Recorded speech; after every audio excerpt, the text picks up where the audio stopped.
गुढीपाडवाऐवजी पण सकाळी उठल्या उठल्या आम्ही गुढी उभारण्याची तयारी सुरू केली। इथे मी रांगोळी काढून घेतली आणि नंतर मी रेडी होण्यासाठी चालल्या गेली।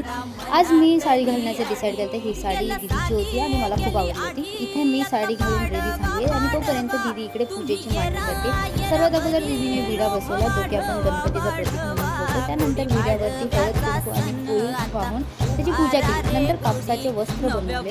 बनवलेल्या वस्त्रांना सुद्धा दीदीने हळद कुंकूचा हात लावला। आता इथे फायनली आमची गुढी उभारून रेडी आहे आणि आता आम्ही तिला आंब्याचे डबे, त्यानंतर आपले गाठी आणि बनवलेले जे कापसाचे वस्त्र होते ते अर्पण केले।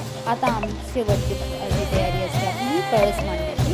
तो इथे आम्ही कुंभाचे 5 बोटं लावली आणि फायनली कळस मांडून घेतला। अशा प्रकारे आमची छानशी गुढी उभारून रेडी आहे। नंतर आम्ही आरती केली, नैवेद्य दाखवला आणि ही आमच्या गुढीचं फायनल